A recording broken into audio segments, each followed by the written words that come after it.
Last class में अपन ने colligative properties के अंदर राउल्ट्स लॉ को खत्म कर लिया था। उसके अंदर केस 1 और केस 2 दोनों खत्म किया था। केस 1 में हमने देखा था कि एक आपके पास वोलेटाइल और एक नॉन वोलेटाइल है, ठीक। तो वोलेटाइल का अपन ने बात किया था कि P इक्वल टू क्या होता है, P not A into x A, ठीक है ना।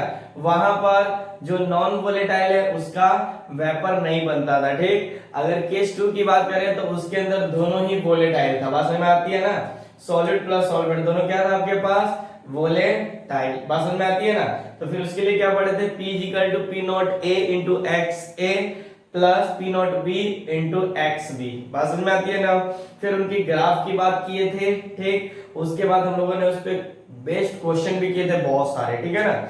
आज हम लोग बहुत ही इंपॉर्टेंट पार्ट स्टार्ट करेंगे, ठीक है ना, जिसका नाम है आइडियल नॉन आइडियल सॉल्यूशन। बात समझ में आती है ना। ये बोर्ड व्यू पॉइंट से बहुत बहुत बहुत इंपॉर्टेंट है। इस बार भी 2020 में सीबीएसई 12th बोर्ड ने एंड स्टेट बोर्ड ने भी क्वेश्चंस पूछा है। बात समझ में आती है ना। इसलिए आप लोग थोड़ा अच्छे से पढ़िएगा, इनके जो एग्जांपल्स होंगे उस पर भी ज्यादा फोकस कीजिएगा। बात समझ में आती है ना। तो चलिए आज हम लोग स्टार्ट करते हैं ideal and non ideal solution. लेकिन उससे भी पहले हमें एक छोटी सी बात करना पड़ेगा कि आइडियल और नॉन आइडियल की बात हम करते कैसे हैं, ठीक। तो चलिए नाउ स्टार्ट, सभी ध्यान दीजिएगा। आज हम लोग बात करें किसकी, ideal and non ideal solutions की, ठीक। लेकिन इनसे पहले हम लोग एक छोटी सी बात करते हैं किसकी। तो मान लीजिए आपके पास एक जो सॉल्यूशन है इसके अंदर A, ठीक है ना, यानी ये कैसा है आपके पास, प्योर लिक्विड इसका एक आवाज समझ में आती है ना। मान लीजिए इसका जो आपके पास वॉल्यूम है V1 मान लीजिए, ठीक। उसके बाद एक और दिया हुआ आपके पास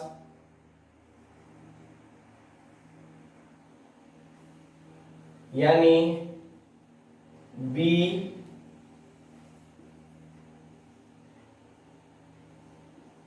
बी, ठीक है। देखिए ये भी क्या है, प्योर लिक्विड इसका बी का, इसका जो दिया हुआ है वॉल्यूम V2 दिया हुआ है। ध्यान दीजिएगा क्या दिया हुआ है आपके पास, V2 दिया हुआ है। यहां पर हम क्या करते हैं, दोनों का भी एक सॉल्यूशन बना देते हैं।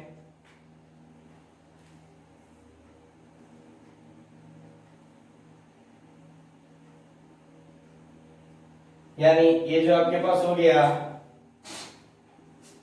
V टोटल या V फाइनल भी लिख सकते हो, ठीक। यहां पर क्या हो जाएगा आपके पास A B A B A B। बात समझ आ रही है ना। यानी ये जो सॉल्यूशन बना हमारा A और B का बना, ठीक है ना, कोई दिक्कत। यानी ये क्या हो गया VF। यानी मान लीजिए आपके पास इसके अंदर और इसको इसके अंदर अपन ने मिक्स कर दिया। बात समझ आ रही है ना। ध्यान दीजिएगा इसको और इसको अपन ने मिक्स कर दिया। यहां से बहुत सारी पॉइंट्स आएगी जो हम लोग आइडियल और नॉन आइडियल के अंदर यूज करेंगे। तो बस थोड़ा सा समझिएगा इसको, ठीक। यहां पर देखिए ये जो बना इनके मॉलिक्यूल यानी इनके मॉलिक्यूल के बीच में क्या होगा, इंटरेक्शन होगा। जैसे इसको बोलेंगे अपन ए इंटरेक्शन, क्या इंटरेक्शन, ठीक। इसको क्या बोलेंगे बी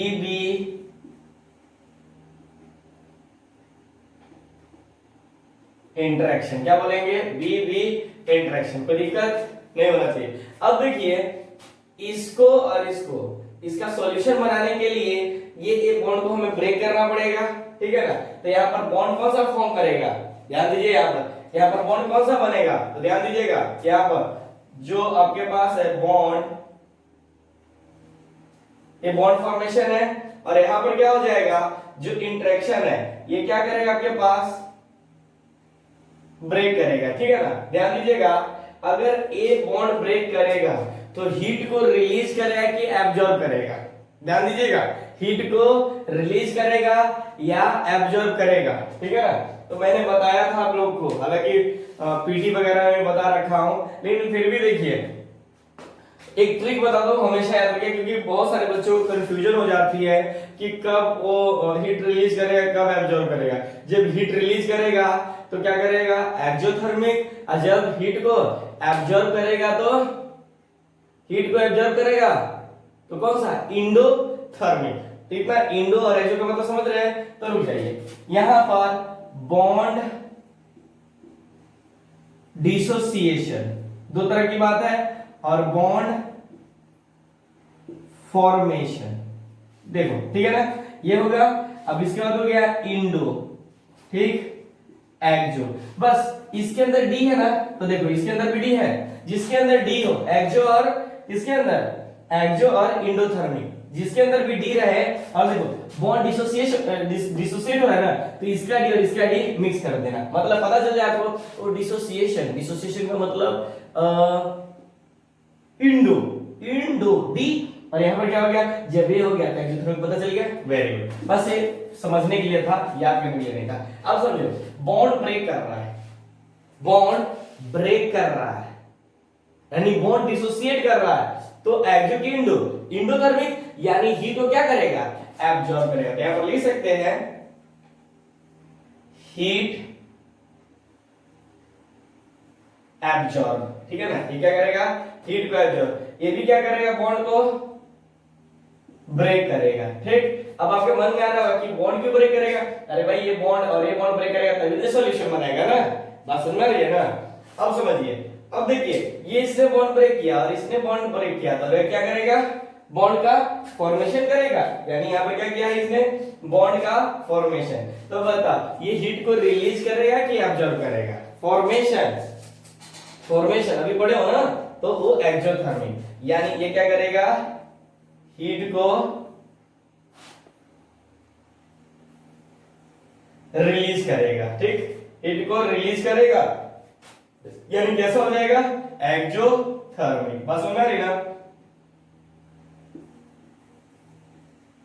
अब तुम्हारे मन में आ रहा होगा कि ये हमें पढ़ाया क्यों जा रहा है, तो बस समझिए, एक बहुत इंपॉर्टेंट पॉइंट जो कि अब आप लोगों को समझ में आ भी सकता है और नहीं भी आ सकता है, ठीक है ना, लेकिन मैं पढ़ा रहा हूं, अगर कोई दिक्कत हो कहीं से भी हो तो आपको पूछने की जरूरत नहीं, मैं ही बता दूंगा, ठीक है ना, कि कहां पर कौन सा प्रॉब्लम आने वाला है, ठीक। चलिए, क्योंकि हम लोग जब पढ़ते थे तो हमारे साथ भी वही प्रॉब्लम आती है, जो हमारे साथ आती है प्रॉब्लम वही आप लोग के साथ आती है, उसी के मेथड के थ्रू हम लोग पढ़ाते हैं, बात समझ में आती है ना, ताकि आप लोग को किसी तरह से कोई पॉइंट दिक्कत ना करे। अगर फिर भी ऐसा लगता है कि कोई पॉइंट काफी ज्यादा प्रॉब्लम क्रिएट कर रहा है, तो मैं बार बार बोल रहा हूं, पूछने में हिचकिचाइए मत, मतलब हेजिटेशन मत रखिए।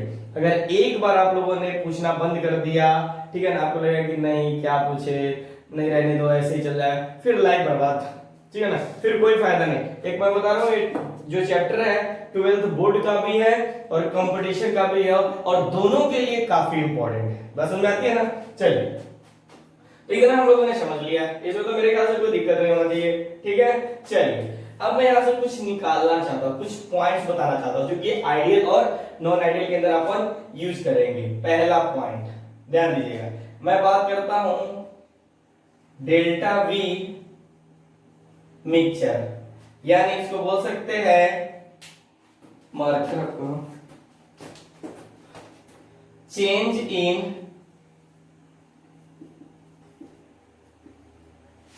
इन वॉल्यूम ऑन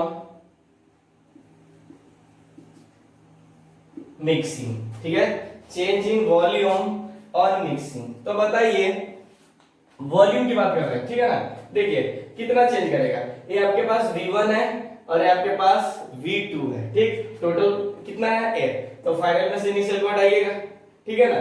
तो अब बताइए, इसका मोल, यानी ये जो है आपने इसको भी इसके अंदर रखा और इसके अंदर भी रखा, ठीक है ना, तब डिपेंड ये सब कहानी किसके ऊपर तोड़ देगा, तो बात समझिएगा यहाँ पर, ठीक, कि बात समझिए यहाँ पर, फाइनल इसको और इन दोनों के इसके अंदर मिक्स किया है, ठीक है ना, तो वॉल्यूम बढ़ेगा या घटेगा, तो वॉल्यूम बढ़ भी सकता है और वॉल्यूम घट भी सकता है। बात समझ आ रही है ना? अब वॉल्यूम बढ़ भी सकता है और वॉल्यूम घट भी सकता है। इसकी बात हम लोग करेंगे आइडियल और नॉन आइडियल के अंदर। बात समझ में आती है ना? देखिए अब मैं इस डेल्टा V को कैसे लिख सकता हूं, तो ध्यान दीजिए, इसको मैं ऐसे लिख सकता हूं Vf minus final minus V1 plus V2। बात समझ में आ रही है ना? अगर इसका वॉल्यूम ज्यादा है और इसका वॉल्यूम कम है, बात समझिएगा, तो change in volume by on mixing बढ़ेगा कि घटेगा? बताइए क्या करेगा, बढ़ेगा या घटेगा? बढ़ेगा ही ना। बात समझ में आ रही है ना? ध्यान रखिएगा, अभी हम लोग ना बढ़ने की बात कर रहे हैं और ना घटने की बात करेंगे। ठीक, आपको बस इतना समझ में आना चाहिए कि इसको और इसको जब हम आपस में ऐड कर दिए, ठीक है ना, अब समझिए इसको भी आप, इसका वॉल्यूम प्लस इसका वॉल्यूम, ठीक है ना, इन दोनों को मिक्स किए इसके अंदर, ठीक है ना, तो इसका वॉल्यूम क्या होगा, ज्यादा होगा। ठीक, तो Vf minus V1 plus V2, इतना समझ में आया? बस आपको इतना ये भी समझना है, इससे ज्यादा दिमाग लगाने की जरूरत भी नहीं है। ठीक, वेरी गुड। सेकंड पॉइंट करते हैं, ठीक है, डेल्टा H मिक्सचर, ठीक है ना। तो बताओ डेल्टा H क्या होता है, एंथैल्पी, यानी चेंज इन एंथैल्पी,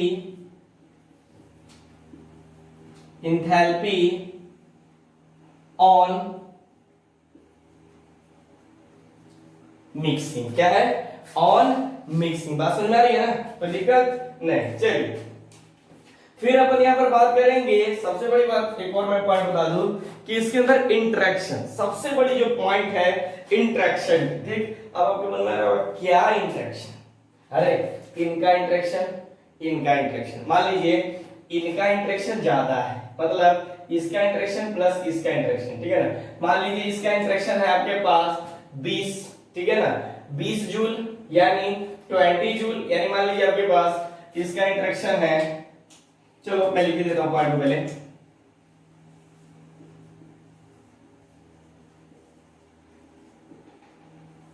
ठीक है, ध्यान दीजिएगा यहां पर जो हम बात कर रहे हैं हमारे इंटरेक्शन किसके लिए, जब अपन ने मिक्स किया दोनों, हम तीनों की बात ही कर लेते हैं, ऑन मिक्सिंग। कैसे, तो बात सुनिए, ए का इंटरेक्शन क्या होगा, बी का इंटरेक्शन क्या होगा, और ए बी का इंटरेक्शन क्या होगा। बस आ जाती है, हमारे पास तीन तरह का है। आप लोग को भी क्लियर हो रहा है? सभी देखते चलिए, जितने भी जूम वाले हैं, ठीक है ना। चलिए यहां पर क्या है, ए का इंटरेक्शन क्या होगा, बी का इंटरेक्शन क्या होगा, फिर आपके पास है कि ए बी का इंटरेक्शन क्या होगा। बात समझ में आ रही है ना? कोई दिक्कत नहीं होना चाहिए। चलिए यहां पर बात करते हैं इंटरेक्शन का मतलब क्या है। तो देखो इसका इंटरेक्शन मैं मान लेता हूं 10 जूल है, इसका मैं मान लेता हूं 10 जूल है। ठीक, तो इसका अब मान लीजिए इसका बढ़ भी सकता है घट भी सकता है। कैसे, तो देखिए मान लीजिए अगर इसका आ गया 30 जूल, ठीक है ना, तो देखिए इसका क्या हो गया, बात समझिए, इसका इंटरेक्शन क्या हो गया, बढ़ गया। बात समझ में आई ना? देखिए यहां पर अब देखिए इन दोनों का, बात समझिए, इसका इंटरेक्शन प्लस इसका इंटरेक्शन, ठीक है ना, अगर इसके बराबर है तब आपका आइडियल होगा। बात समझिएगा, मतलब इसका, इसका और इसका, बात समझ में आ रही है ना, इन तीनों का इंटरेक्शन अगर बराबर है तब ये आइडियल होगा। अगर इन तीनों का मान लीजिए इसका और इसका चेंज है तो ये नॉन आइडियल होगा। बात समझ में आती है ना? सब कहानी कौन करने वाला है आपके पास, इंटरेक्शन ही करने वाला है। बात समझ में आ रही है ना?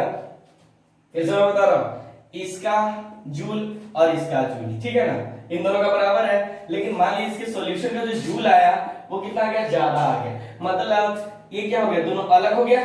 बात समझिए, चेंज है ना, चेंज है, तो इसका मतलब ये सॉल्यूशन आइडियल नहीं होगा। ठीक, आइडियल सॉल्यूशन होने के लिए इनका इंटरेक्शन और इनका इंटरेक्शन तीनों क्या होना चाहिए, आपस में इक्वल होना चाहिए। अगर इक्वल नहीं है इसका मतलब ये क्या हो गया, आइडियल सॉल्यूशन नहीं। अगर इक्वल नहीं है तब ये आइडियल सॉल्यूशन नहीं है। इतना समझ में आता है? कोई दिक्कत नहीं होनी चाहिए, अगर हो भी तो आप बता दीजिएगा। ठीक, चलिए हालांकि 2 पॉइंट्स और है उसको भी देख ही लेते हैं इसी के अंदर, ठीक है ना। एक आप लोगों ने पढ़ा होगा गिव्स फ्री एनर्जी, थर्मोडायनेमिक्स में याद कीजिए, ठीक है ना, गिव्स फ्री एनर्जी, ठीक। और एक आप लोगों ने पढ़ा था एंट्रोपी, ठीक है ना, एंट्रोपी। हम यहाँ पर क्या कर रहे हैं, दो सॉल्यूशन को मिक्स कर रहे हैं, बात समझिएगा। V1 और V को क्या कर रहा है, क्या कर रहा है, प्योर लिक्विड A और प्योर सॉल्यूशन नहीं, प्योर लिक्विड A और प्योर लिक्विड B को हम आपस में मिक्स कर रहे हैं, बात समझ रहे हैं ना। तो मिक्स करने से, बात समझिएगा, यहाँ पर पहले लिख देता हूं, थर्ड है, फोर्थ और फिफ्थ, दोनों का हम लोग एक साथ भी बात कर सकते हैं, यानी डेल्टा X मिक्सिंग और delta G mixing. Delta S mixing का मतलब ध्यान दीजिएगा, मैं लिख दूं क्या, इसी तरह से चेंज इन एंट्रोपी, ठीक। इसका मतलब चेंज इन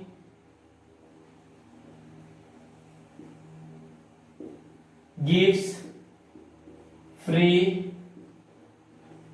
एनर्जी, यही बताया गया था ना, गिव्स फ्री एनर्जी। एक मिनट, गिव्स फ्री एनर्जी, बात समझ में आती है ना।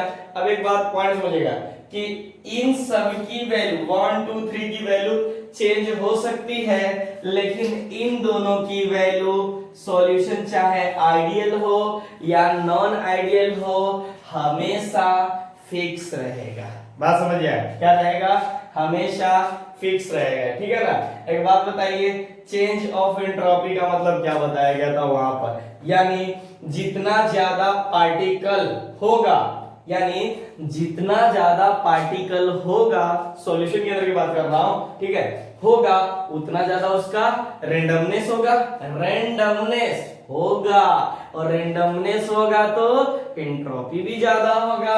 तो यहां पर ध्यान रखिएगा हमेशा कि जो जब आप दो को मिला रहे हो तो इसका रेंडमनेस ज्यादा होगा, और ज्यादा रेंडमनेस हुआ इसका मतलब ध्यान दीजिएगा थोड़ा सा कि ग्रेटर देन जीरो हो जाएगा, ठीक है ना, बात समझिएगा, ग्रेटर देन जीरो हो जाएगा, पसंद है। अब एक और बात, हम बात करते हैं गिव्स फ्री एनर्जी की, ठीक है ना।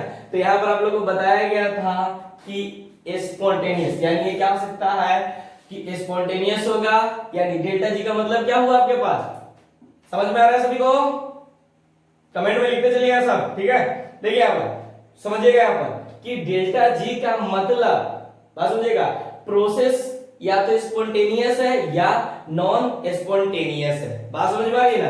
अगर दो लिक्विड, बात समझ रहे हैं ना, अगर दो लिक्विड मिल रहा है, मतलब दोनों क्या हो रहा है, कंबाइंड हो रहा है, तो सॉल्यूशन स्पॉन्टेनियस होगा, बात समझ रहे ना, सॉल्यूशन क्या हो जाएगा, स्पॉन्टेनियस होगा, मतलब बात समझ रही ना, चाहे सॉल्यूशन आपका आइडियल हो चाहे नॉन आइडियल हो, ठीक, बात समझ में आती है ना, कोई दिक्कत। तो यहाँ हमेशा ध्यान रखिएगा एक पॉइंट कि जो डेल्टा जी की वैल्यू होगी वो जीरो होगी, समझ में आ रही ना, वहां पर भी बताया गया था और यहां पर भी बताया गया, यानी जो डेल्टा,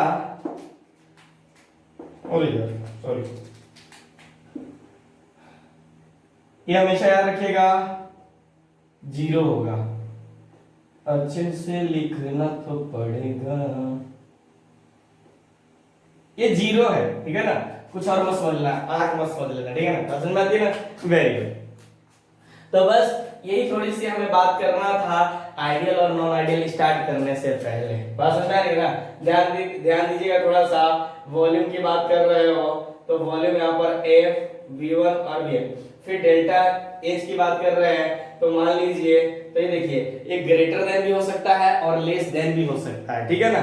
हाँ, लेकिन ध्यान रखिएगा अगर डेल्टा H इक्वल है किसके, बात समझिएगा, जीरो के, मान लीजिए ये सब क्या है आपस में इक्वल होंगे, तो जो आपके पास सॉल्यूशन होगा वो आइडियल होगा, बात समझ में आ रही है ना, कोई दिक्कत, कैसे बता दूं, देखो इन दोनों का अपन ने मिक्स किया, एक सॉल्यूशन बनाया, ठीक है ना, ध्यान दीजिएगा, ये ए क्या चीज है आपके पास, बॉन्ड है, यहाँ पर भी इनका इंटरेक्शन होगा, इनका भी इंटरेक्शन होगा, इसको ब्रेक कीजिएगा, इसको ब्रेक कीजिएगा तभी तो सॉल्यूशन बनाइएगा ना।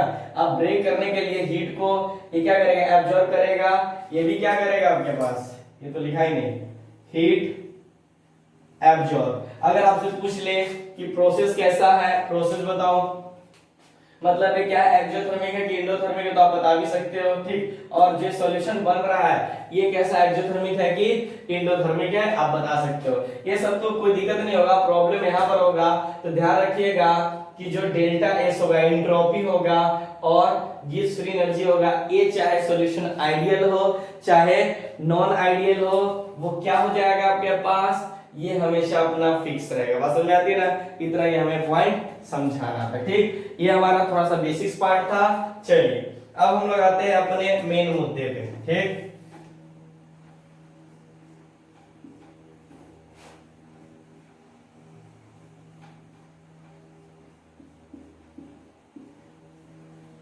आइडियल सॉल्यूशन क्या है, आइडियल सॉल्यूशन, और ये बहुत बहुत इंपॉर्टेंट है, वेरी वेरी इंपॉर्टेंट, ठीक है ना, ध्यान रखिएगा।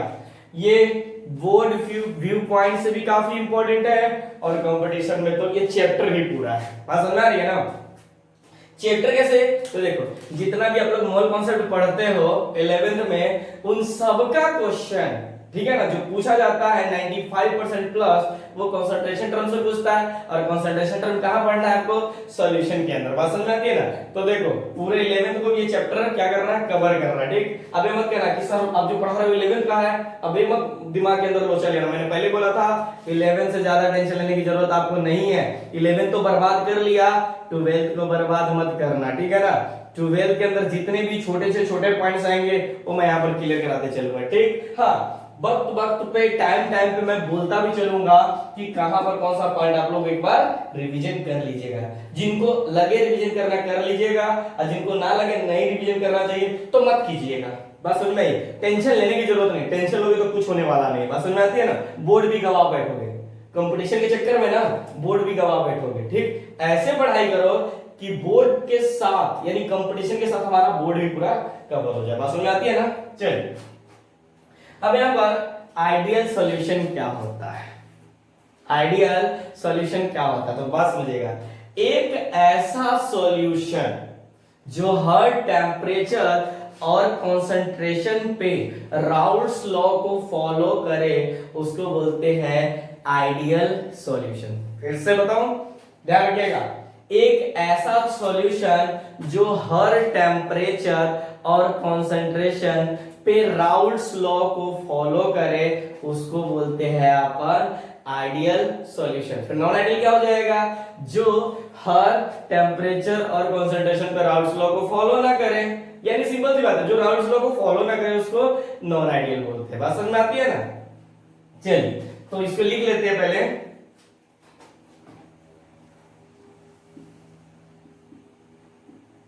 Solution which follow,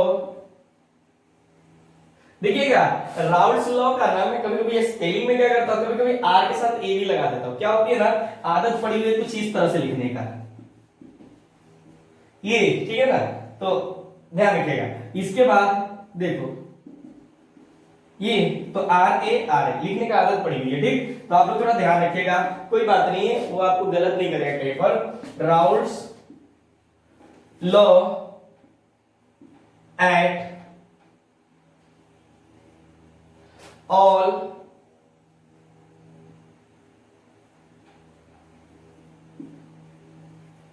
all temperature and concentration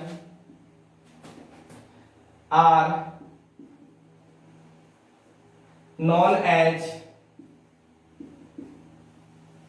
ideal solution, are known as क्या, आइडियल सॉल्यूशन। बात समझ आती है ना, वही बात है कि एक ऐसा सॉल्यूशन जो हर टेम्परेचर और कंसंट्रेशन पे राउल्ट्स लॉ को फॉलो करे उसको अपन क्या कहते हैं, आइडियल सॉल्यूशन। मतलब इसे एक पहला पॉइंट जस्ट मैं लिखा देता हूं, ये देखिए ध्यान से कि अब बताओ राउल्स लॉ को फॉलो करना चाहिए, मतलब P is equal to P not A into x B not, गलत, X A plus P not B, और साथ साथ आप लोग बोलते भी चलिए जिसको ना अच्छा से पढ़ाया जाएगा, ये हो जाएगा, ठीक है ना, ये राउल्स लॉ हुआ, यही तो है ना। अब बात समझिएगा, ये अगर इनमें दो देखो, अगर एक नॉन वोलेटाइल है और एक वोलेटाइल है तो सिर्फ हम लोग ये वाला इक्वेशन यूज करते थे, ये वाले को यूज कर रहे थे। अगर मान लीजिए सॉलिड भी वोलेटाइल है और सॉल्वेंट भी वोलेटाइल है, ठीक है ना, तो इन दोनों को यूज करते थे अपन। बात समझ रही है ना, गड़बड़ाइएगा मत कहीं पर, ठीक है ना।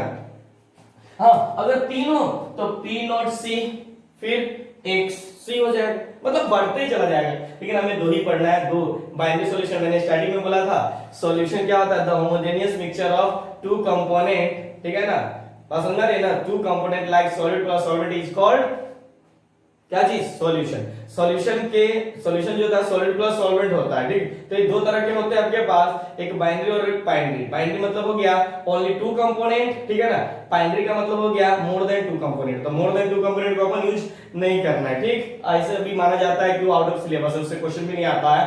टू कंपोनेंट ही हमारा बेस्ट है, सॉलिड प्लस सॉल्वेंट, इसी को बोलते हैं अपन बाइनरी सॉल्यूशन, ठीक। तो हम लोग यूज किसको करेंगे, बाइनरी सॉल्यूशन को। बात समझ में आती है ना।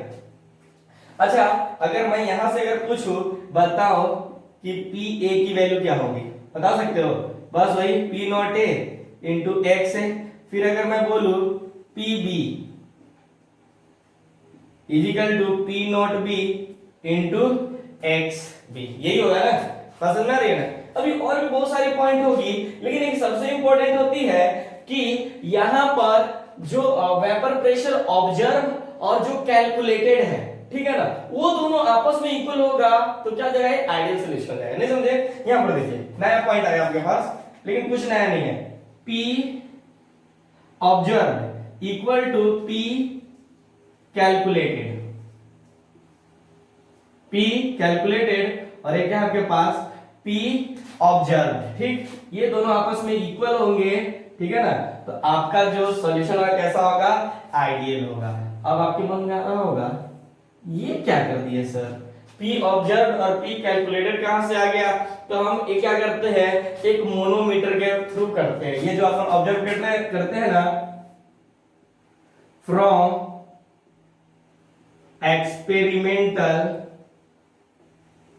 किसके थ्रू, मोनोमीटर, ठीक, कैसा है, मोनोमीटर। अब आपके मन में आ रहा होगा ये मोनोमीटर और एक्सपेरिमेंटल किस तरह से हुआ, मेरा माइंड काम नहीं कर रहा, ठीक है ना, ऐसा मन में आ रहा होगा। कोई टेंशन लेने की जरूरत नहीं, हम पूरा एक्सपेरिमेंट यहां पर कर देते हैं, पैसा थोड़ी लग रहा है। देखो यहां पर कुछ नहीं, देखो ध्यान से,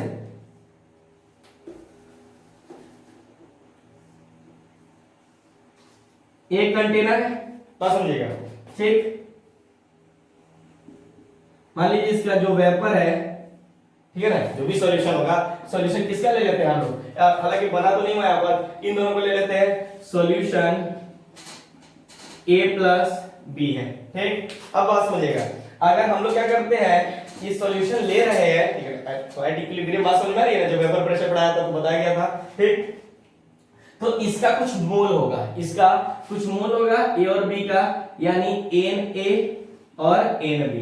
अगर आपको Na और Nb पता है तो इसका आप लोग XA और XB नहीं निकाल सकते, मोल फ्रैक्शन ऑफ A और मोल फ्रैक्शन ऑफ B। अगर मोल फ्रैक्शन ऑफ A और मोल फ्रैक्शन ऑफ B निकाल लिए तो बताओ P नॉट A और P नॉट B नहीं निकाल सकते, P नॉट A और P नॉट B नहीं निकाल सकते।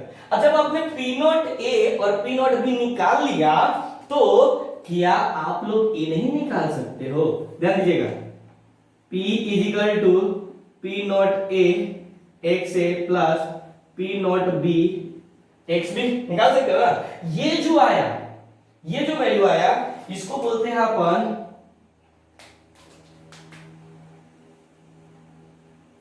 कैलकुलेटेड। क्या होता है, P कैलकुलेटेड। ये तो आप लोग हमेशा कैलकुलेट ही करते हो ना, ये वाला, ये P अच्छे से लिखेगा, ठीक है ना, क्या हो गया, P कैलकुलेटेड, ठीक। तो ये तो P कैलकुलेटेड है, P ऑब्जर्व कहां है, सर ने तो लिखा दिया P, ठीक है। तो रुक जाइए, ये हो गया। तो देखिए मेरा तो पूरी स्पेस आ जाएगा, मेरे लिए स्पेस बहुत इंपॉर्टेंट है। तो देखो अब इसमें एक मोनोमीटर लगाते हैं। मोनोमीटर आप याद कीजिए, जब वेपर प्रेशर पढ़ाया था ना वहां पर भी बताया था, लेकिन क्या कीजिएगा,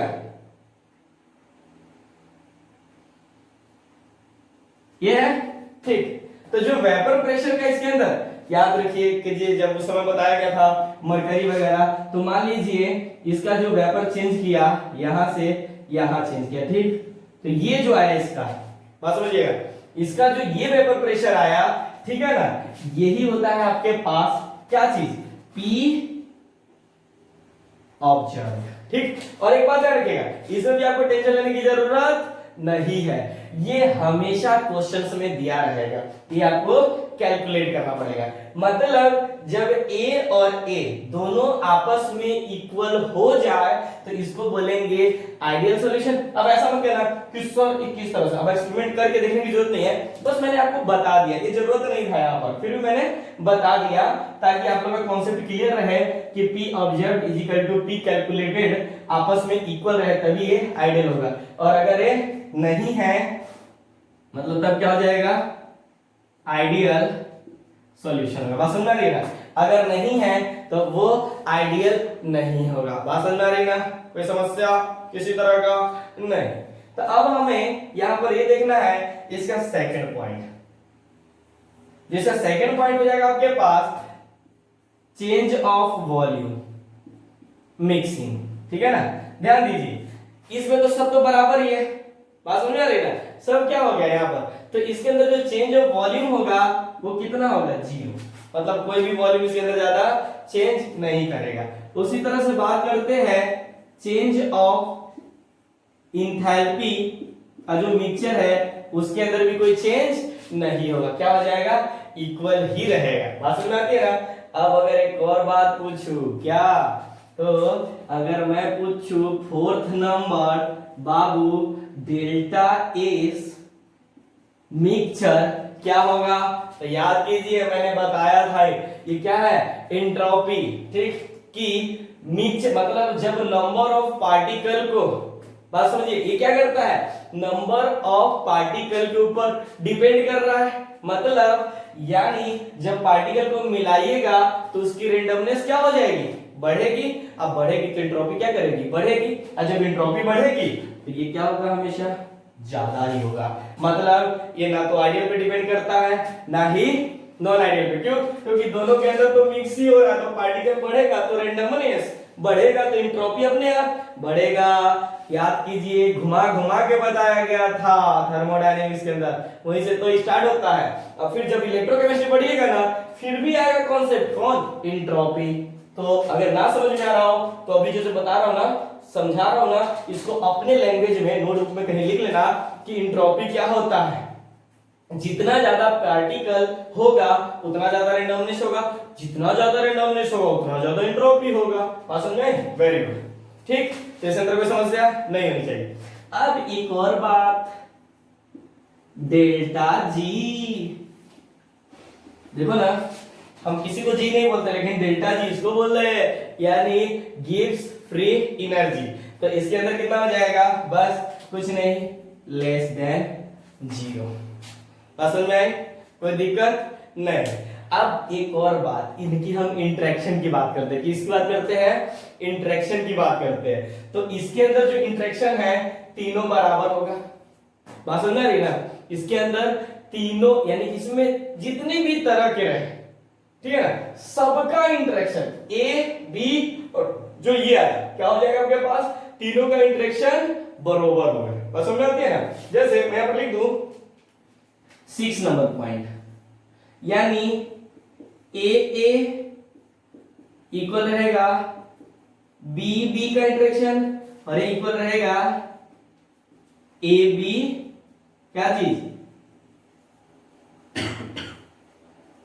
इंटरेक्शन। यानी मैं फिर से बता रहा हूं कि इसमें सभी तरह का जो इंटरेक्शन होगा वो सेम होगा। बात समझ में आती है ना, वेरी गुड। चल एक छोटी सी बात है, अब हम इसके एग्जांपल के ऊपर आएंगे, लेकिन आइडियल का कुछ ऐसा पॉइंट, मतलब मान लीजिए 2-4 मॉलिक्यूल दिया हुआ है, ठीक, आपसे पूछ लिया कि बताओ कौन सा आइडियल है और कौन सा आइडियल नहीं है, यानी कौन सा आइडियल सॉल्यूशन है। अब ऐसा थोड़ी ना कि ऐसे दे देगा और पूछ लेगा कुछ पी नॉट बताओ क्या, ऐसा थोड़ी ना।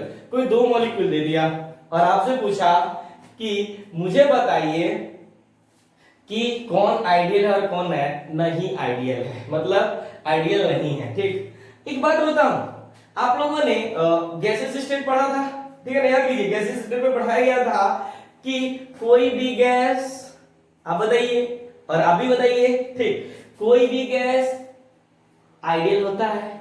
यानी अगर मैं रियल लाइफ की, अपनी लाइफ की बात करूं, यानी जैसे कि रियल लाइफ में कोई भी गैस आइडियल नहीं होता, उसी तरह से कोई भी सॉल्यूशन आइडियल नहीं होता। ये क्या बोल दिया आपने, कोई भी गैस आइडियल नहीं होता, P=NRT पे बताया जाता है आइडियल है, ठीक है ना।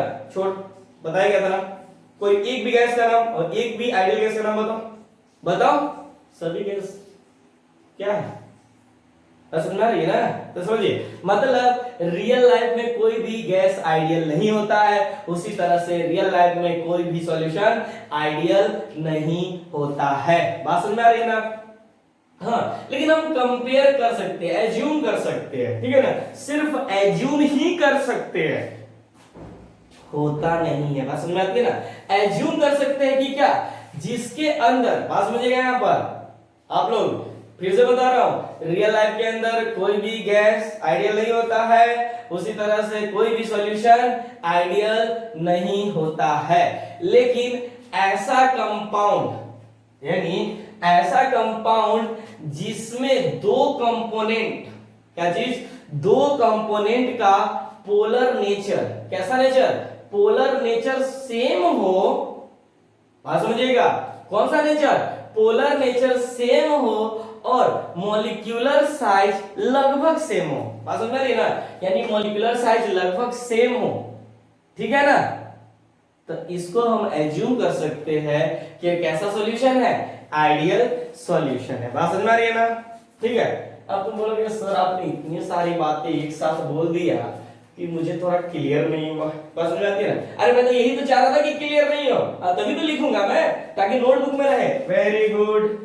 अब देखिए उसका एग्जाम्पल भी कराऊंगा कौन कौन से होते, क्योंकि जो आपका बोर्ड व्यू से देखा जाए तो आपसे पूछ सकता है कि 2-4 आइडियल गैस का नाम बताओ, और गैस सॉरी सॉल्यूशन का नाम बताओ, तो उसको तो बताना पड़ेगा ना। चलिए पहले इस पॉइंट को अपन लिख लेते हैं जो बोला हो। तो देखिए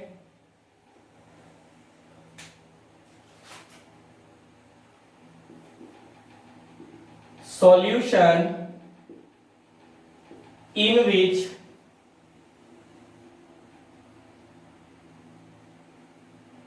both component nearly same polar nature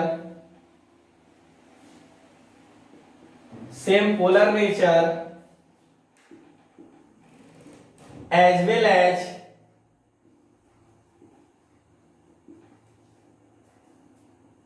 molecular size will form ideal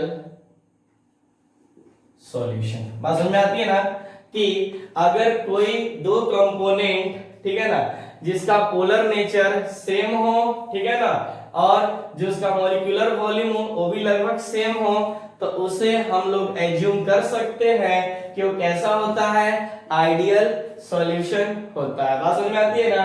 देखिए मैं यहाँ पर 4-5 एग्जांपल लिख देता हूँ, वो चाहे कंपटीशन हो, जैसे अभी भी जितना क्वेश्चन करते हैं ना अपन, टोलिन पे, बेंजीन पे, आपके पास जो मिक्सचर दिया जाता है वो कैसा, याद कीजिए आरएलबीपी, उसमें जो क्वेश्चन कराया गया था उसमें कभी बेंजीन बोलेगा, टोलिन बोलेगा। तो जो खासकर काफी इंपॉर्टेंट है कंपटीशन और बोर्ड व्यू दोनों से, उसको हम लोग यहाँ पर लिख लेते हैं ताकि कोई समस्या ना हो। तो यहाँ पर हम लोग देख सकते हैं एग्जाम्पल ऑफ आइडियल सॉल्यूशन। तो ध्यान दीजिएगा सभी, पहला आपके पास C6H6, फिर C7H8, 8, ठीक है ना।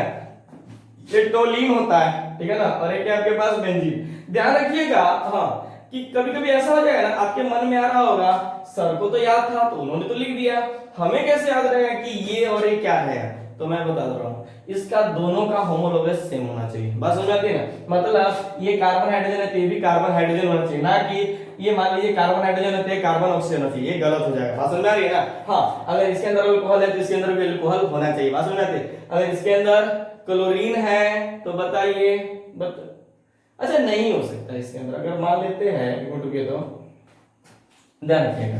मतलब ये तो क्या बोल रहा है क्वेश्चन के अंदर, क्या बोलना चाह रहा है, बात समझ में आ रहा है ना। देखिए नियरली सेम होना चाहिए ना, नियरली सेम होना चाहिए ना, तो वो तो मतलब उसके लगभग सेम होना चाहिए, उसका मॉलिक्यूलर मास भी चेंज हो सकता है ना। नहीं होमोलोगस पे डिपेंड नहीं करेगा, बस आप लोग यहाँ पर ध्यान दीजिए, ठीक है ना, क्योंकि वो गलत हो जाएगा। मैं सोच रहा था वहां पर ट्रिक लगा दूं, ठीक है ना, आरआर ट्रिक, ठीक है ना, इसलिए हम लोग वहां पर लगा रहे थे, लेकिन यहाँ पर नहीं लगाना पड़ेगा, ठीक, समझिए यहाँ पर बस। देखिए ये टोलीन बेंजीन हो गया और एक टोलीन। दूसरा आपके पास हो सकता है CH3OH, लेकिन वो ट्रिक मैं नॉन आइडिया में लगा दूंगा, C2H5OH, ठीक। उसके बाद यहां पर हो जाएगा आपके पास C2H5Cl, फिर C2H5Br, ठीक। फोर्थ हो जाएगा आपके पास एक C2H4Br2। देखो इन दोनों का लगभग सेम ही है ना, बस समझ में आ रही है ना, बस एक क्लोरीन है तो ब्रोमीन, अब सीधे आयोडीन पे मत चले जाना, ठीक। यहां पर हो जाएगा C2H4Cl2। बात समझ में आती है ना, कोई दिक्कत नहीं। तो इतना एग्जाम्पल आप लोग क्या करना, याद करके रखना, ठीक है ना। बात समझ में आ रही है सभी को, ठीक। अच्छा आप लोग थोड़ा सा कमेंट में लिखिए तो कि किधर किसी भी साइड से बोर्ड दिख रहा है कि नहीं दिख रहा है, ठीक है, लिख के बताइए। चलिए ठीक, वेरी गुड। चलिए अब थोड़ी सी इनकी ग्राफ की बात। देखिए ये सब जो एप्लीकेबल है, यानी it is applicable only for किसके ऊपर, आइडियल सॉल्यूशन, ठीक है, वेरी गुड। चलिए यहाँ पर एक हम लोग थोड़ी सी ग्राफ की भी बात कर सकते हैं। देखिए ये इसके अंदर हम लोग दो, इसलिए कभी कभी किसी पॉइंट बच्चे को आ रहा होगा सर यहाँ पर दो दो पॉइंट क्यों ले रहे हैं, ठीक। तो देखिए यहाँ पर इस जो मोल फ्रैक्शन, सिर्फ मोल फ्रैक्शन, जितने भी एनसीईआरटी के अंदर क्वेश्चन दिए होंगे ना, ग्राफ दिए होंगे ना, सब इसी पे बेस्ड दिए होंगे, ठीक। कहने का मतलब मोल फ्रैक्शन की मैक्सिमम वैल्यू 1, ठीक है ना, और मिनिमम वैल्यू कितना 0। तो ग्राफ किसी किसी पीछे बनाना है आपके पास वेपर प्रेशर और मोल फ्रैक्शन, ठीक। तो याद कीजिए बताया गया था इसको कि ये लिनियरली इंक्रीज करे। अगर मान लीजिए यहां पर क्या है आपके पास xa की वैल्यू 0 है, ठीक है ना, तो यहां पर xa की वैल्यू क्या हो जाएगी 1 मैक्सिमम होगी, तो ये क्या करेगा लिनियरली इंक्रीज करेगा। बात समझ में आ रही है। फिर ये वाला क्या करेगा लिनियरली डिक्रीज करेगा, ठीक। ध्यान दीजिए थोड़ा सा टेढ़ा हो गया तो आप लोग अच्छे से बनाइएगा, ठीक। अब देखिए और मेन इसका सॉल्यूशन क्या हो जाएगा आपके पास, ये हो जाएगा, ठीक। अब अगर आपसे पूछा जाए, ठीक है ना, कि बताओ ये क्या है आपके पास Pa, अरे क्या हो गया Pb, तो ये क्या हो गया P समझ में कि नहीं है। अब ध्यान रखिएगा कि जितने भी होंगे यानी it is applicable only for किसके लिए, आइडियल सॉल्यूशन, ठीक है ना। तो लिख भी सकते हो कि it is applicable only for ideal solution. बात समझ में आती है ना, वेरी गुड। आप समझिएगा यहाँ पर P का मतलब क्या है, P इज इक्वल टू आप लिख भी सकते हो P not A x A plus P not B into x B. PB का मतलब क्या हो गया, अरे PB का मतलब P not B is equal to मतलब इंटू एक्स बी, और P का मतलब PA का मतलब P not A into x A. समझ में आ रही है ना, कोई दिक्कत नहीं। ध्यान रखिएगा अगर यहाँ पर क्या लिया गया हुआ है, अबे देखो PA यानी यहाँ पर मान लीजिए इसकी वैल्यू 0 है तो मैक्सिमम कहां पर जाएगी, यहाँ पर जाएगी, ठीक है ना। चलिए ग्राफ पे भी हम लोग बहुत सारे क्वेश्चंस करेंगे, ठीक है ना। पहले थोड़ा सा थ्योरी पोर्शन खत्म हो जा रहा है, ठीक। ये हमारा आइडियल कंप्लीट हुआ। अब हम लोग बात करते हैं नॉन आइडियल की। तो आप लोग जल्दी लिखिए, ठीक है ना, आपके पास समय है 5 सेकंड का।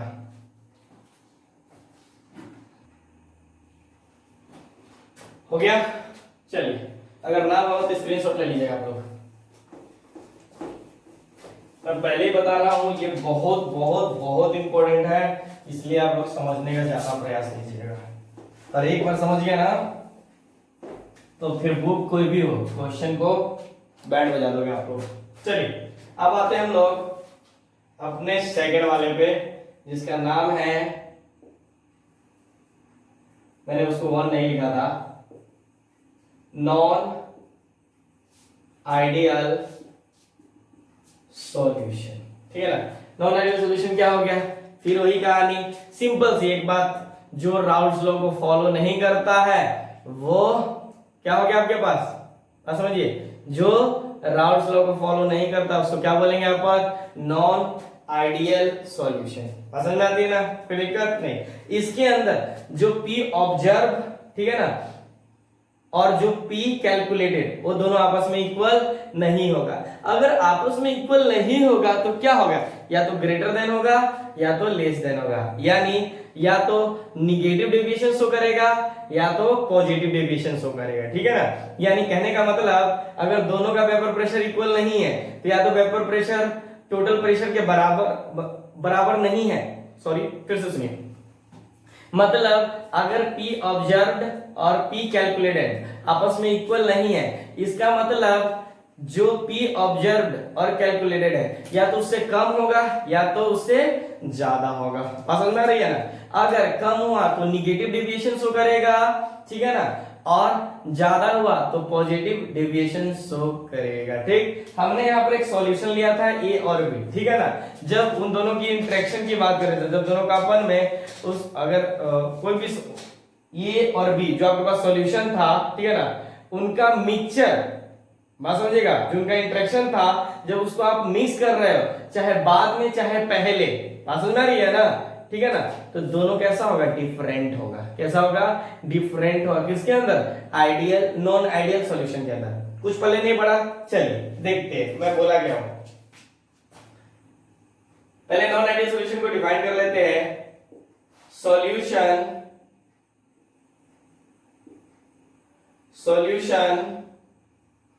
which does not follow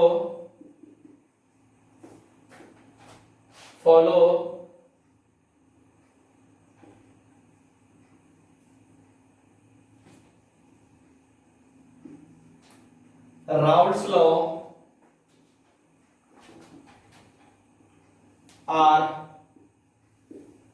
known as non ideal solution. समझ में आती है ना, नॉन आइडियल सॉल्यूशन, जो राउल्ट्स लॉ को फॉलो नहीं करेगा उसको क्या बोलेंगे अपन, ये, यानी इसके अंदर P observed not equal to P calculated. ठीक है ना,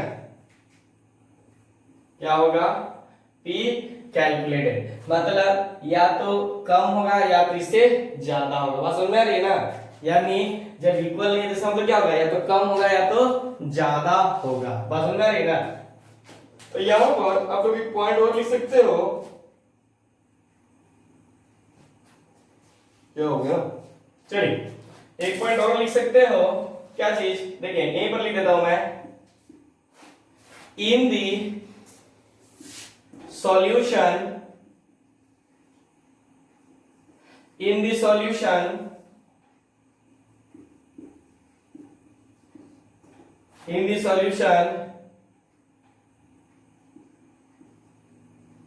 इंटरेक्शन पहले या बाद में भी, before mixing and after mixing will be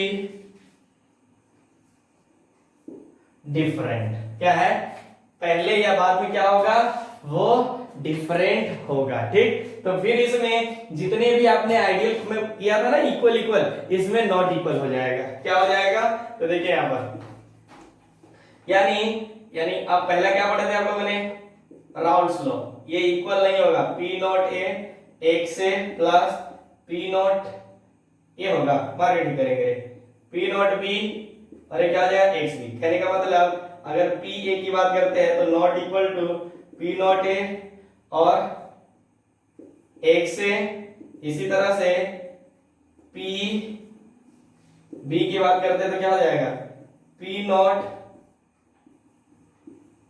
B और ये क्या हो जाएगा आपके पास एक्स बी की बात कर रहे हैं, ठीक। उसी तरह से दूसरी की बात कर रहे हैं delta B mix not equal to 0,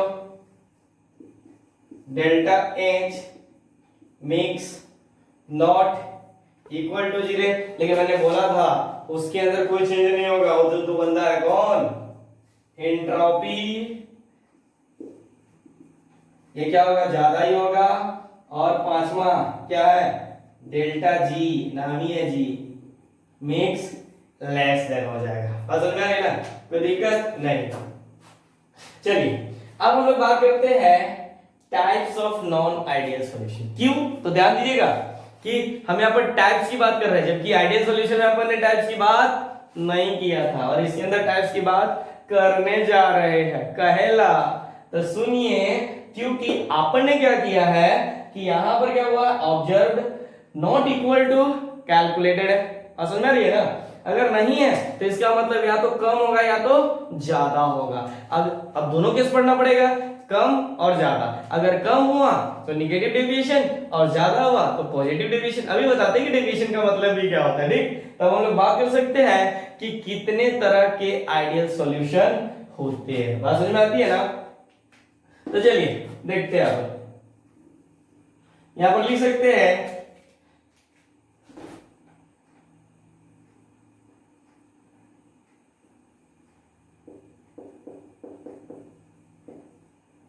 types of, देखिए आइडियल नहीं नॉन आइडियल की बात कर रहे हैं, टाइप्स ऑफ नॉन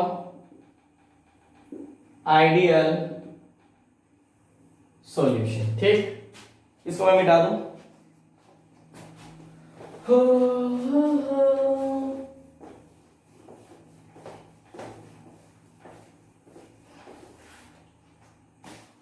ध्यान दीजिए सभी, एक पहला है हमारे पास जो पढ़ना है, ठीक है ना, एक solution showing negative deviation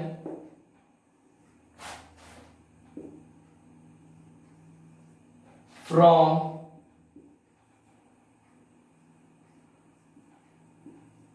Raoult's law. क्या है, फ्रॉम राउल्ट्स लॉ। पहले मतलब समझाता हूं, ठीक है ना, ध्यान दीजिएगा सभी, और आप लोग भी ध्यान दीजिएगा। और आप लोग से रिक्वेस्ट है कि जो भी बुक हो आपके पास, खासकर आप लोग के पास ऑलरेडी एन अवस्थी है तो एन अवस्थी को फॉलो कीजिए, उससे अच्छा बुक कुछ भी नहीं है, ठीक है ना।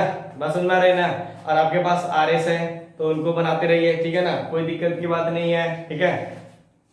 आप लोग जो फॉलो कर रहे हो ना नीरज कुमार, ठीक है ना, कोई दिक्कत नहीं, वो भी एडवांस लेवल का है और आप लोग का भी वो भी एडवांस लेवल का, ठीक है ना। तो आप लोग बनाते रहिए कंटिन्यू, लेकिन चैप्टर खत्म होने के बाद एक बार एनसीईआरटी को रीड जरूर कीजिएगा, ठीक है ना। मैं कितना भी पढ़ा दूं, कोई भी टीचर कहीं का भी कितना भी पढ़ा दे, आपका फर्ज बनता है कि एनसीईआरटी को एक बार जरूर रीड करें, ठीक है ना, क्योंकि एनसीईआरटी को रीड करना सबसे महत्वपूर्ण बात है। बात समझ में आती है ना, वेरी गुड। चलिए बात करते हैं सॉल्यूशन शोइंग नेगेटिव डेविएशन या पॉजिटिव डेविएशन, किसके थ्रू, राउल्ट्स लॉ, ठीक। अब यहां पर बोला है राउल्ट्स लॉ, बताओ राउल्ट्स लॉ से क्या समझते हो आप, क्या ऑब्जर्व करते हो। यहां पर राउल्ट्स लॉ बोल दिया, बताओ राउल्ट्स लॉ से क्या समझते हो आप, बताइए जल्दी, अभी बता सकते हो।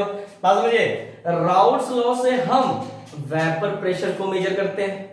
बात समझ रही है ना, राउल्ट्स लॉ से किसको मेजर करते हैं आप लोग, वेपर प्रेशर की। तो वेपर प्रेशर की वैल्यू पहले से कम हो गई है, मतलब निगेटिव डेविएशन क्या था, मतलब राउल्ट्स लॉ का जो वेपर प्रेशर पहले था, हालांकि मैंने ग्राफ मिटा दिया, जैसे देखो मान लीजिए हम लोग पढ़ेंगे, ये आपके पास है और ये आपके पास है और ये टोटल वेपर प्रेशर था, ठीक। तो देखो ये क्या था आपके पास सॉल्यूट सॉल्वेंट यानी ए वोलेटाइल और ये बी वोलेटाइल, ठीक, तो पहले से कम हो गया, मतलब अब ग्राफ कैसा जाएगा नीचे की तरफ से, तो बात समझिएगा। मतलब अगर ये बोला है negative deviation from routes law, routes law किसके बारे में, यानी राउट्स लॉ से हम वेपर प्रेशर को मेजर करते हैं, बात समझ में आ रही है ना।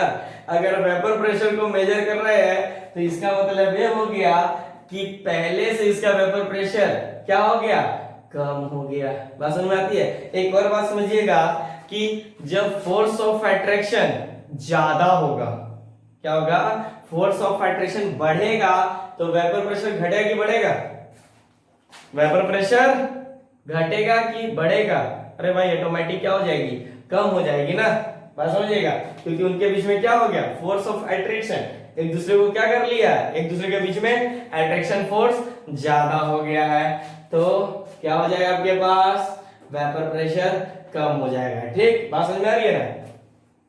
तो अब उसी बात को तो लिखना है, अब बात समझिए, यानी फोर्स ऑफ अट्रैक्शन ज्यादा हुआ तो वेपर प्रेशर कम हो जाएगा, यानी ए ए बी बी का इंटरेक्शन बढ़ रहा है, बात समझ रहे हैं ना, तो वेपर प्रेशर कमेगा। इसको मैं एग्जांपल से भी अच्छे तरह से समझेंगे, तो हम इसको लिख सकते हैं, ध्यान दीजिएगा सभी,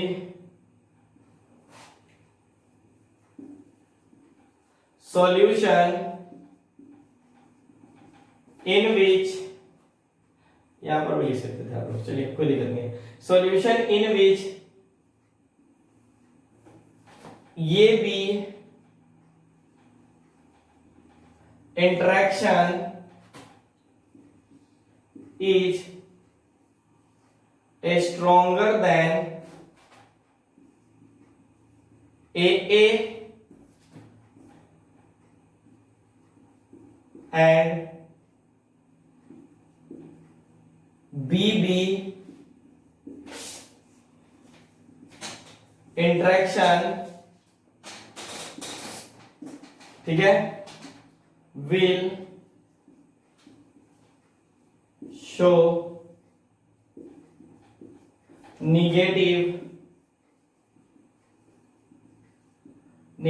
डेविएशन, बात समझ आती है ना, बात समझ में कि क्या करेगा, जब इंटरेक्शन, आप समझिए, याद कीजिए, मैंने जब स्टार्टिंग किया था आइडियल से भी पहले, एक यहाँ पर था कंटेनर, एक यहाँ पर और एक सॉल्यूशन था, ठीक, तो देखिए मैंने वहीं पर तो बता रहा था ना इंटरेक्शन के बारे में, कि देखो यहाँ पर कि जो ए बी सॉल्यूशन का इंटरेक्शन है वो ज्यादा है किससे, ए और बी बी से, ठीक है ना, बात समझिएगा।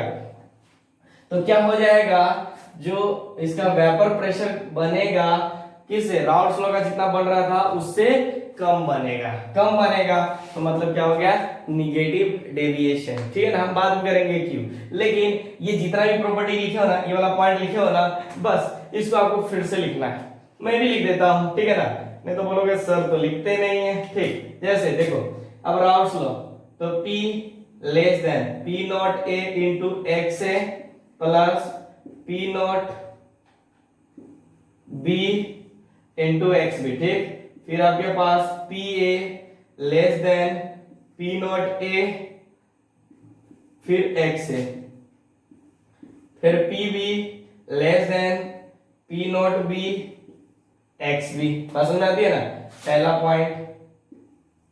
दूसरा पॉइंट, ठीक, क्या चीज हो जाएगा, याद कीजिए, यानी चेंज ऑफ वॉल्यूम का मिक्सचर कितना हो जाएगा, लेस देन 0।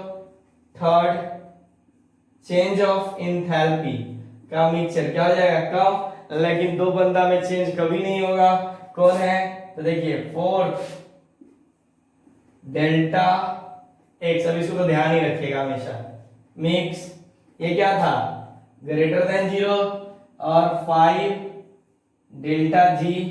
बहुत बच्चे का काम होता है ना कि रट लेते हैं, रटिएगा मत, रटिएगा तो कहानी खत्म हो जाएगा, ठीक, इसलिए समझने का प्रयास कीजिएगा।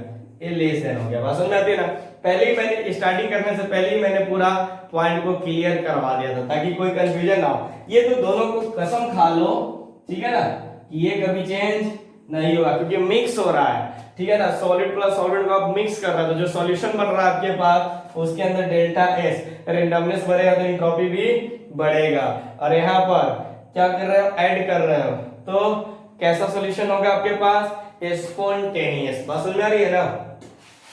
चलिए यहां तक कोई दिक्कत नहीं होना चाहिए, ठीक। लेकिन मैं थोड़ी सी एक एग्जांपल की बात करता हूं, यहीं पर करता हूं, ठीक है ना।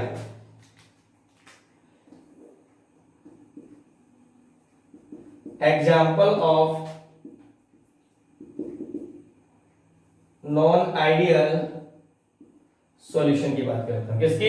Example of non ideal solution की बात कर रहे हैं, ठीक। तो यहाँ पर एक पॉइंट समझना, ठीक। और भी जनरल एग्जाम्पल करवाऊंगा, लेकिन ये वाला पॉइंट थोड़ा सा इंपॉर्टेंट है, मैं खुद से कराना चाहता हूं ताकि एक ऑर्गेनिक का पॉइंट जो कि यहाँ पर क्लियर हो गया, ठीक। तो देखिए ध्यान से, एक आपके पास एग्जाम्पल दिया हुआ है कुछ इस तरह से, Cl3CH प्लस CH3O CH3, ऐसे नहीं, ऐसे दिया हुआ है CH3O CH3, ठीक है ना। अरे आपको कैसे पता चलेगा कि इंटरेक्शन बढ़ रहा है? ये तो पता होना चाहिए ना, ठीक है ना। तो मॉलिक्यूल के थ्रू आपको और ज्यादा क्लियर होगा। एक आपके पास A है और एक आपके पास A है, ये तो दोनों को जब अपन ऐड करेंगे तो एक सॉल्यूशन बनेगा। तो अभी आपके मन में ऐसा आ रहा होगा ना, यहाँ पर जो सर ने बताया है A और A, तो इससे ज्यादा इसका इंटरेक्शन होगा। बात समझ में आ रही है ना? तो ये कुछ पॉइंट क्लियर नहीं हुआ, तो क्लियर जो है यहीं से हो जाएगा। समझिए, स्ट्रक्चर बनाना तो आप लोग सीखे हुए हो, नहीं सीखे हो तो देखो Cl Cl Cl, यानी ये कार्बन है और ये क्या है आपके पास? हाइड्रोजन है। अब देखो यहाँ पर ये क्या हो जाएगा आपके पास? Oxygen double bond CH3 CH3। बात समझ रही है? अब समझिए यहाँ पर क्या हो जाएगा। देखिए जरा सर, होता क्या है कि हम इनऑर्गेनिक में ये जानते हैं कि जो हाइड्रोजन है वो कनेक्टेड होना चाहिए किसके साथ? नाइट्रोजन, ऑक्सीजन और फ्लोरीन, यानी फोन के साथ। इनऑर्गेनिक की बात कर रहा हूं, ठीक है ना। तब वो हाइड्रोजन बॉन्ड में पार्टिसिपेट करता है। लेकिन मैं ऑर्गेनिक की बात कर रहा हूं, ठीक। ऑर्गेनिक में क्या होता है, ध्यान से देखो पहले। ऑर्गेनिक में अगर हाइड्रोजन कार्बन के साथ जुड़ा हुआ है तो भी हाइड्रोजन बॉन्ड में मतलब पार्टिसिपेट कर सकता है। अब तुमको ये अद्भुत बातें कहां से लिया है? तो ऑर्गेनिक केमिस्ट्री से उठा के लाया हूं, ठीक है ना। और जानते हो स्पेशलिस्ट ऑफ, बात समझ में आ रही है ना, ऑर्गेनिक केमिस्ट्री वाला कंपाउंड है, ठीक। तो बात समझिए यहां पर कि ये इनऑर्गेनिक के अंदर आप पढ़ते हो सिर्फ फोन के अंदर ही क्या बनता है? हाइड्रोजन, फ्लोरीन, ऑक्सीजन और नाइट्रोजन। लेकिन यहाँ पर बता रहा हूं ऑर्गेनिक कंपाउंड के अंदर क्या होता है कि अगर कार्बन के साथ हाइड्रोजन जुड़ा हुआ है तो भी बना लेगा, लेकिन उसके साथ मोर इलेक्ट्रोनेगेटिविटी जुड़ा भी होना चाहिए। जैसे देखो, समझिए पहले कि ये कार्बन, इसकी इलेक्ट्रोनेगेटिविटी ज्यादा है तो ये इलेक्ट्रॉन को अपनी तरफ खींचेगा, ये भी खींचेगा, ये भी खींचेगा, ठीक। तो ये खींचेगा तो ये क्या हो जाएगा? इसकी इलेक्ट्रोनेगेटिविटी बढ़ेगी, यानी ये वैकेंट होगा ना, ठीक। तो ये क्या करेगा? इलेक्ट्रॉन को, किसका इलेक्ट्रॉन को? इसी के इलेक्ट्रॉन को खींचेगा अपने तरफ। देखो ये क्या करेगा? इसी इलेक्ट्रॉन को बहुत ज्यादा खींचेगा, खींचने यानी इसके ऊपर क्या आएगा? इसकी इलेक्ट्रोनेगेटिविटी वैल्यू बढ़ेगी, यानी इसकी खींचने की टेंडेंसी। अरे कोई इसके इलेक्ट्रॉन को पूरा खींच लिया, खींचा ना, तो ये क्या करेगा? ये दूसरे के इलेक्ट्रॉन को खींचेगा, बहुत ज्यादा खींचेगा। तो किसका खींचेगा? इसका। अरे जब खींचेगा तो इसके ऊपर पार्शियली नेगेटिव, और पार्शियली नेगेटिव मतलब इनके बीच में एक बॉन्ड बनेगा जिसको बोलेंगे अपन हाइड्रोजन बॉन्ड। क्या बोलेंगे? हाइड्रोजन बॉन्ड बोलेंगे। बात समझ में आती है ना, ठीक। अब समझिए इनके बीच का इंटरेक्शन बढ़ेगा, क्या कर रहा है?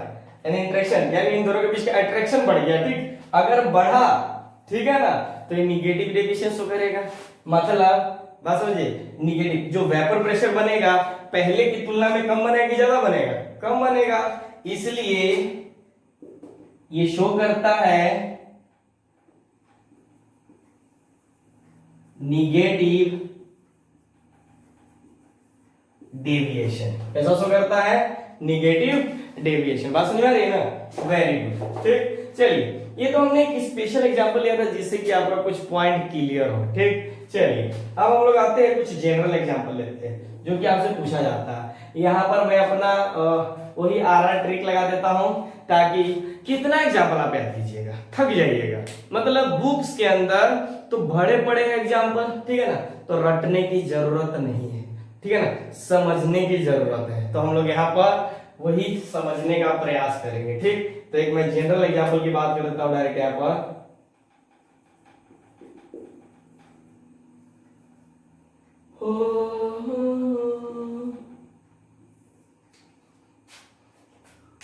चलिए जनरल एग्जांपल के अंदर बात करते हैं। सबसे पहले मैं हाइड्रोजन बॉन्ड की बात करता हूं, ठीक है ना। इस तरह का एग्जांपल भी हो सकता है। अब तुम बोलोगे ये क्या लिख दिया, तो समझो पहले ये पहला हो गया ना, मतलब CH प्लस कुछ भी हो सकता है। यहाँ पर ऑक्सीजन और नाइट्रोजन कैसे बॉन्ड बना है इसके साथ, ठीक है ना। तो ये ऑक्सीजन और नाइट्रोजन हो सकता है, लेकिन ये ध्यान रखिएगा कि X इजिकल टू यहाँ पर जो होना चाहिए या तो क्लोरीन या तो ब्रोमीन होना चाहिए, ठीक है ना। बात समझ में आती है ना। और क्या होना चाहिए, कंटेनिंग NiNG, ठीक, कंटेनिंग, रुक जाओ इधर ना ही लिखेगा तो इसलिए कंपाउंड, ठीक, वेरी गुड। चलिए दूसरा, अब देखो इससे रिलेटेड जितने भी एग्जांपल में आप बता सकते हो ना, ठीक है। तो देखिए यहां पर दूसरा हमारे पास हो गया स्ट्रॉन्ग एसिड, ठीक। और दूसरा स्ट्रॉन्ग एसिड नहीं हो, यहां पर लिख देता हूं प्लस पानी, ठीक। अब सबसे बड़ी बात है कि स्ट्रॉन्ग एसिड कौन कौन सा होता है, तब तो हम लोग बता ही सकते हैं। चलिए कुछ मैं एग्जांपल लिख देता हूं, बस इसी सबको आप लोग याद रखिए। HClO4, H2SO4, HNO3, ठीक, HI, HCl, HBr, ठीक है ना। समझ में आती है ना। और भी बहुत सारे होते हैं, लेकिन बस आप लोग इतना ध्यान रखिए। बस समझ में आती है ना। ये सब क्या हो गया आपके पास, स्ट्रॉन्ग एसिड के साथ अगर ये जुड़ा हुआ है वाटर, आप क्या कर सकते हो, ये एग्जांपल कुछ याद कर सकते हो, ठीक। चलिए अब हम लोग बात करते हैं इनकी ग्राफ की, ठीक। तो ध्यान दीजिएगा,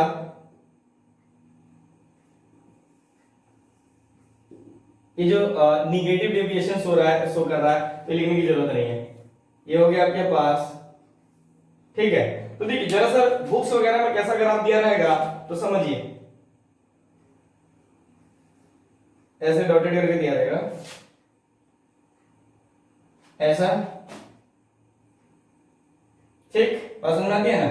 अब समझिए यहां पर, यानी ये क्या रहेगा, मोल फ्रैक्शन, फ्रैक्शन बोले तो XA या XB और VP के बारे में, ठीक। होता क्या है, ये तो हमारा कब का था, आइडियल सॉल्यूशन में पढ़े हो ना, ठीक है ना।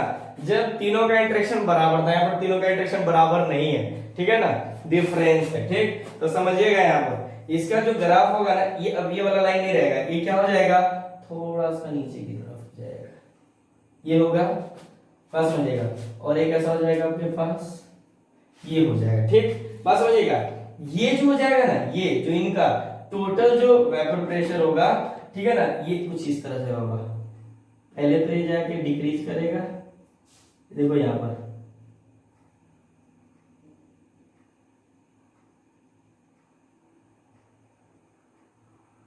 फिर ये क्या करेगा, इस तरह से बढ़ेगा, ठीक। यानी इस पॉइंट को देखिए, इस पॉइंट को ऊपर क्या हो गया, मिनिमम आ गया।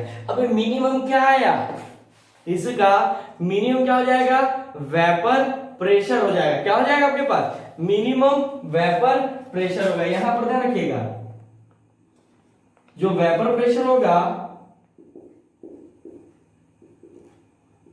मिनिमम होगा, ठीक। अगर वेपर प्रेशर मिनिमम हुआ तो बॉइलिंग पॉइंट होगा, क्या हो जाएगा। अच्छा, ये फिर तुम्हें कंफ्यूज करता हूं एक पॉइंट्स पे, ठीक, क्या कि वेपर प्रेशर इनवर्सली प्रोपोर्शनल होगा या डायरेक्टली प्रोपोर्शनल होगा बॉइलिंग पॉइंट के, बताओ पहले। तो मैं बता रहा हूं, ध्यान से रखिए, इनवर्सली प्रोपोर्शनल होता है। ध्यान रखिएगा कि वेपर प्रेशर इनवर्सली प्रोपोर्शनल किसके हो जाएगा, बॉइलिंग पॉइंट के, ठीक। अब तुम बोलोगे, यहां पर मत लिखो, क्या लिख दे, चलो लिखो यहीं पर, वेपर प्रेशर इनवर्सली प्रोपोर्शनल किसके हो जाएगा, बॉइलिंग पॉइंट के। अब इस पे तो स्टार लगा, क्यों, क्योंकि ये जो ऐसे बच्चे हैं, नॉर्मल बच्चे जो कि टाइम पास करके पढ़ाई कर रहे हैं, उसको सीधे बाउंस मार देगा, समझ रही ना, सीधे बाउंस मारेगा, और ये क्या तबला बजा दिया हमारे बीच में, ठीक है, तो खुलेआम गलत है, आप देखिएगा। लेकिन नहीं, आप सोचिए थोड़ी सी, ध्यान रखिए, अगर इनवर्सली प्रोपोर्शनल इसका मतलब यहां पर जो बॉइलिंग पॉइंट हो जाएगा क्या हो जाएगा, मैक्सिमम इस पॉइंट पे, फिर क्या करेगा आपके पास, बात समझेगा, वेपर प्रेशर यहां से बढ़ेगा। बात समझ में आ रही है ना, नहीं समझ में आया, क्या नहीं समझ में आया, किस तरह से आ गया, चलिए ठीक है, इसको भी डिफाइन करता हूं। एक और पॉइंट, जो ये वाला पॉइंट देख रहे हो आप लोग, ठीक है ना, इस तरह के सॉल्यूशन को ध्यान रखिएगा, इस तरह के सॉल्यूशन का एक और नाम हम लोग देखते हैं, ठीक है ना,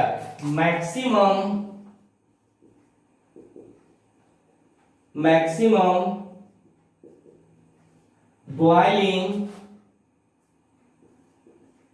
एजियोट्रॉप। क्या होता है, मैक्सिमम बॉइलिंग एजियोट्रॉप, क्या बोलते हैं, एजियोट्रॉप, बॉइलिंग एजियोट्रॉप। थोड़ा ध्यान दीजिएगा, अब एक और पॉइंट कंफ्यूजन करने के लिए आ गया, क्या चीज, एजियोट्रॉप का नाम आ गया। बात समझ में आती है, तो बात समझिएगा यहां पर कि फिर से एक पॉइंट थोड़ा समझिएगा, ग्राफ क्या है, निगेटिव डेविएशन का ग्राफ है, ठीक। सबसे ज्यादा जो कंफ्यूजिंग पॉइंट हो जाएगा आपके पास, क्या हो जाएगा, हाँ देखिए, निगेटिव डेविएशन यानी वेपर प्रेशर। अब समझिए पॉइंट्स को कि किस तरह से आपके पास वेपर प्रेशर इनवर्सली हो जाएगा। तो मान लीजिए, तो क्या हो जाएगा, मान लीजिएगा थोड़ी देर कि बॉयल करवाने के लिए, पॉइंट समझिएगा, इसको मैं क्लियर करवा रहा हूं, आपको भी दोनों, ठीक है ना, बॉयल करवाने के लिए, ठीक है ना, आपको वेपर प्रेशर को एक्सटर्नल प्रेशर के बराबर करना होता है। अरे बॉयल करवाने के लिए आपको वेपर प्रेशर को किसके बराबर करना पड़ता है, एक्सटर्नल प्रेशर के बराबर करना होगा, ठीक। अगर मान लो एग्जांपल के थ्रू क्या हो जाएगा, अगर मान लीजिए, ठीक है ना, कि आपके पास दो लिक्विड दिया गया, क्या दिया गया, दो लिक्विड दिया गया, एक का वेपर प्रेशर, ठीक है ना, एक का वेपर प्रेशर 400 है, दूसरे का वेपर प्रेशर 600 है, और एक्सटर्नल प्रेशर 800 है।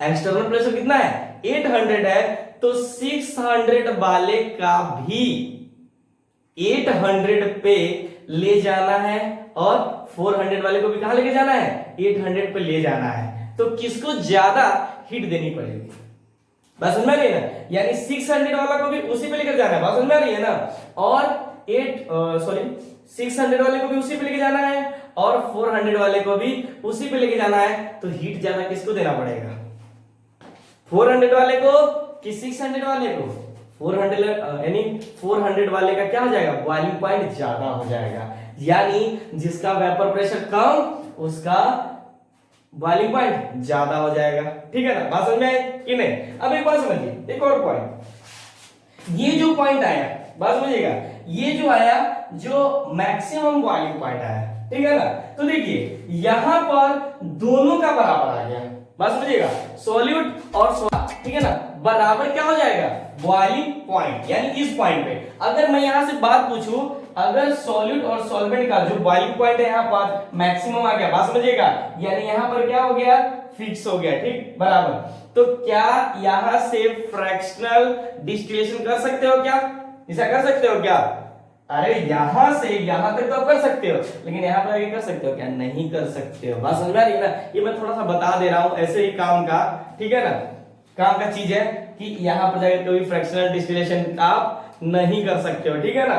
अब बात समझिएगा, एक और पॉइंट, अब मतलब क्या हो गया, इन दोनों का बॉइलिंग पॉइंट यानी बॉइलिंग पॉइंट क्या हो गया, यहाँ पर मैक्सिमम हो गया, मतलब आप सेपरेट नहीं कर सकते हो, बात समझ में आ रही है ना। एक और पॉइंट मैं बता दूं क्या, कि नॉन आइडियल सॉल्यूशन को आप कभी भी सेपरेट नहीं कर सकते हो, बात समझ में आ रही है ना, मतलब नॉन आइडियल सॉल्यूशन को आप लोग कभी भी, ठीक है ना, क्या कर सकते हो, सेपरेट नहीं कर सकते हो, ठीक है ना। यानी इस तरह के सॉल्यूशन को हम मैक्सिमम बॉइलिंग एजियोट्रॉप भी बोल सकते हैं। क्यों, इसे सेपरेट नहीं कर सकते हो। अब आपके मन में आ रहा होगा कि सर क्या बोल रहे हैं एजियोट्रॉप। यहां तक नॉन आइडियल कौन सा सॉल्यूशन शोइंग नेगेटिव डेविएशन आपका खत्म हो चुका है। ठीक, मैं थोड़ी सी आगे की पॉइंट बता दे रहा हूं कि ये जो एजियोट्रॉप है, एजियोट्रॉप का मतलब क्या हो गया, बात समझिएगा। मतलब नॉन आइडियल सॉल्यूशन को आप कभी भी सेपरेट नहीं कर सकते हो, इसलिए क्योंकि यहां पर क्या होगा, इसकी बॉइलिंग पॉइंट मैक्सिमम आ गई सॉलिड और सॉल्वेंट दोनों के लिए। बात समझ में आ रही है ना। यहां से यहां पे चेंज हो रहा था तो आप लोग क्या कर सकते हो, और मतलब यहां से निकाल सकते थे, लेकिन ये क्या होगा, इस पॉइंट में फिक्स हो गया ना। तो ध्यान रखिएगा, यहां पर सबसे मिनिमम क्या है, वेपर प्रेशर और मैक्सिमम बॉइलिंग पॉइंट है। और ये वाला पॉइंट आपका क्लियर हुआ कि vapour pressure inversely proportional to boiling point. बात समझ में आती है ना, वेरी गुड। चलिए अब थोड़ी सी जब बात आ ही गई है एजियोट्रॉप की, एजियोट्रॉप ठीक है ना, ऐसा है एजियोट्रॉप। तो मैं थोड़ी सी पहले बता दूं, फिर हम लोग यहां पर देखते हैं। देखिए एजियोट्रॉप, बात समझिएगा, ठीक है ना। एजियोट्रॉप एक ऐसा सॉल्यूशन है जो कांस्टेंट टेम्परेचर पर बॉयल होता है। बात समझ में आ रही है ना, जो कांस्टेंट टेम्परेचर पर बॉयल होता है, जिसका लिक्विड फेज यानी जो लिक्विड फेज और वेपर फेज में मोल फ्रैक्शन कैसा होगा, सेम। यानी लिक्विड फेज और वेपर फेज में मोल फ्रैक्शन कैसा होगा, सेम होगा, ठीक है ना। क्या बोलेंगे यहाँ पर, ऐसे सॉल्यूशन को एजियोट्रॉप बोलेंगे। बात समझ में आती है ना। तो अपन इसको लिख भी सकते हैं, मैं इसको मिटाता हूं।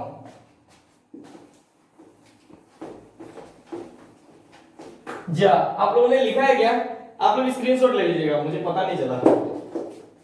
5 सेकंड का टाइम दिया जाता है ना, वो आपको नहीं दिया गया है, ठीक है। चलिए तो ये वाले पॉइंट तक मैं रहने देता हूं, थोड़ा सा आप जल्दी नोट कीजिए, ठीक है। चलिए 1 2 3 4 5 खत्म, ठीक है। Now start. थोड़ी सी बात कर लेते हैं एजियोट्रॉप, इसकी एजियोट्रॉप, ठीक है ना। बात समझ में आती है ना।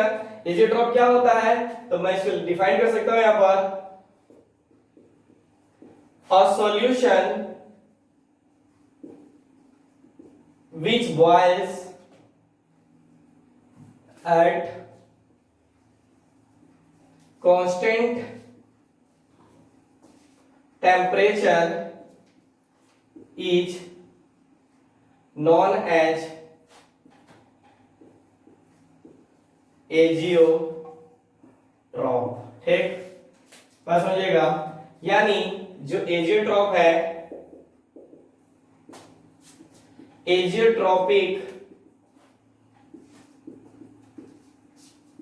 Mixture has same composition in liquid phase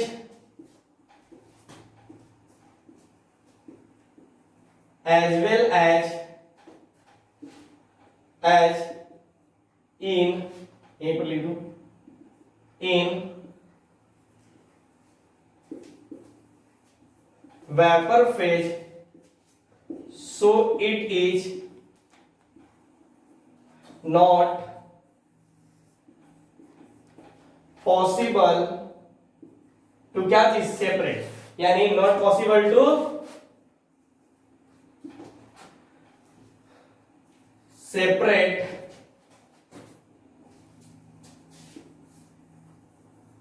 components in pure form. किस फॉर्म में, प्योर फॉर्म में। इसको मिटाता हूं, कैसा हो जाएगा, प्योर फॉर्म, प्योर फॉर्म, ठीक है ना। कैसा हो जाएगा, प्योर फॉर्म, ठीक है ना। फिर से बात समझिएगा, ये एजियोट्रॉप के बारे में, ठीक है ना। एजियोट्रॉप के बारे में क्या बताया गया था आपके पास यहां पर, कि एक ऐसा सॉल्यूशन जो एक कांस्टेंट टेम्परेचर पे बॉयल हो रहा है, ठीक है ना। क्या आप बोलेंगे यहाँ पर, एजियोट्रॉप, ठीक है ना। बात समझ में आती है ना। ठीक, चलिए वेरी गुड। अब अपन आते हैं, ये तो हमारी एक छोटी सी बात थी एजियो ड्रॉप की, जो कि हम लोगों ने कर लिया। बात समझ में आ रही है ना? कोई दिक्कत, समझने में दिक्कत, ठीक है ना? एनी प्रॉब्लम आपको या आपको है? आप कमेंट बॉक्स में लिख दीजिए, ये तो नहीं बोल पाएंगे ना, ठीक। एजियोट्रॉप के बारे में, ठीक है ना? मैं फिर से समझा देता हूं आपको कि एजियोट्रॉपिक एक ऐसा सॉल्यूशन होता है जो कांस्टेंट टेम्परेचर पर बॉयल होता है। किस पे? कांस्टेंट टेम्परेचर पे बॉयल होते हैं, जिसका लिक्विड फेज कहा गया आपके पास, जिसका लिक्विड फेज साथ ही साथ वेपर फेज क्या हो जाएगा? वेपर फेज में मोल फ्रैक्शन क्या हो जाएगा? सेम हो जाएगा, ठीक है ना? बात समझ में आ रही है ना? चलिए ठीक, इसमें छोटी सी बात थी, ठीक है ना? तो अपन क्या कर सकते हैं, यहीं तक रहने देते, ठीक। चलिए अब आते हैं जो हमारा सेकंड पॉइंट है, ये लोग आप लोग अच्छे से बनाइएगा। सेकंड पॉइंट है वो है, मैं सेकंड लिखूं या ऐसे लिखो? चलो सेकंड ही लिख देता हूं। Solution showing positive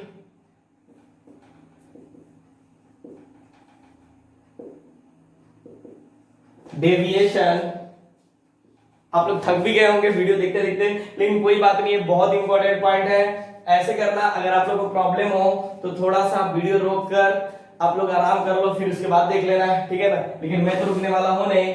deviation form, क्योंकि ये टॉपिक को हम एक साथ ही निपटा देना चाहते हैं। फॉर्म फ्रॉम किससे? राउल्ट्स लॉ, ठीक। चलिए राउल्ट्स लॉ किसके लिए जाना जाता है? बस समझ में आती है ना? पहले भी बता रखा हूं। चलिए तो मैं इसको डायरेक्ट डिफाइन कर देता हूं कि सॉल्यूशन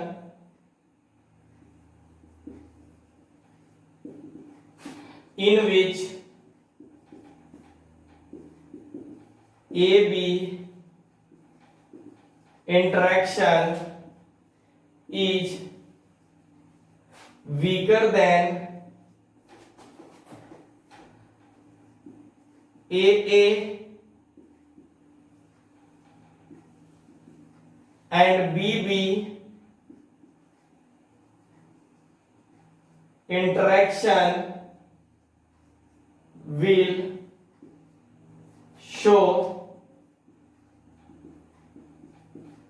positive deviation from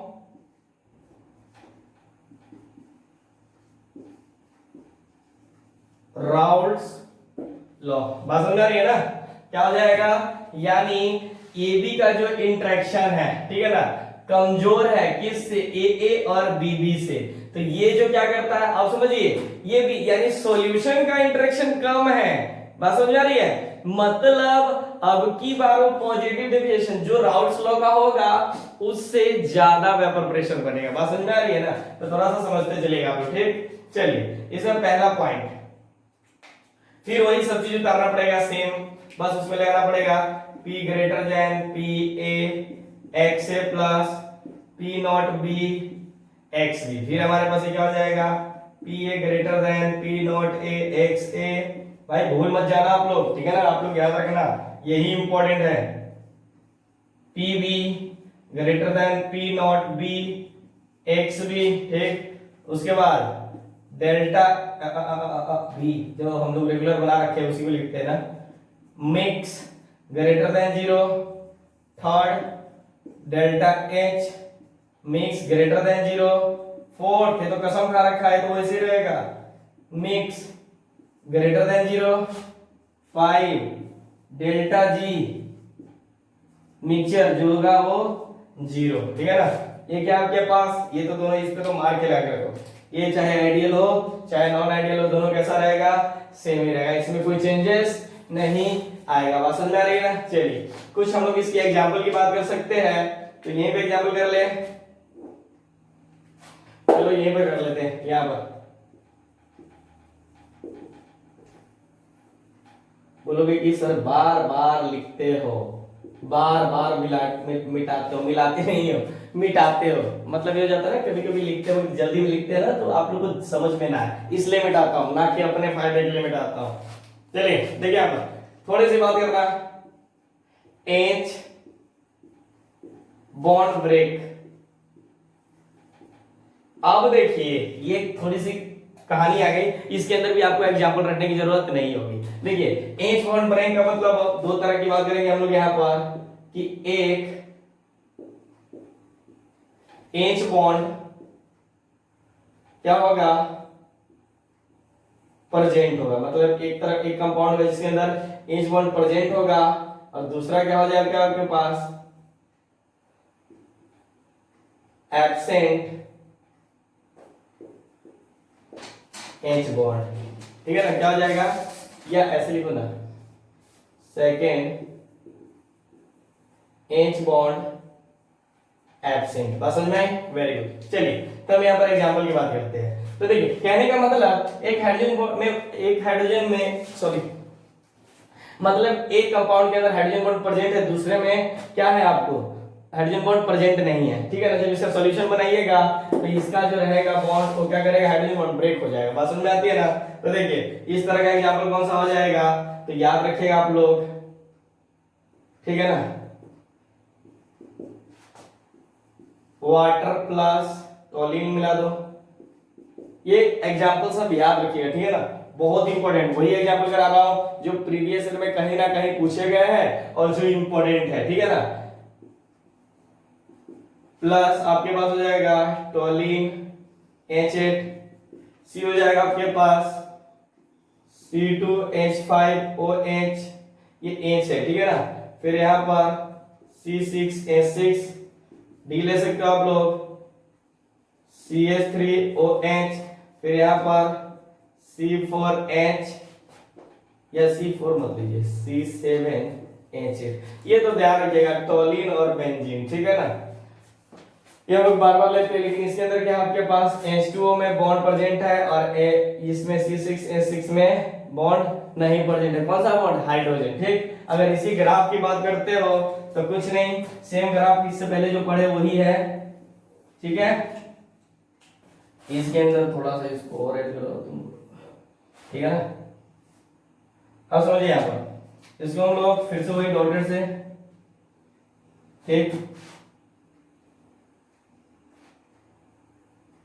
ये हो गया। ठीक, अब की बार क्या करेगा, थोड़ा ध्यान देना कि ये जो होगा ये ऊपर की तरफ जाएगा। ठीक, अबे यहाँ पे टच करेगा, ऐसे जाना, ठीक, और ये जो हो जाएगा यहाँ पर आएगा। ठीक, और ये जो हो जाएगा, देखिए ये कुछ इस तरह से होता है,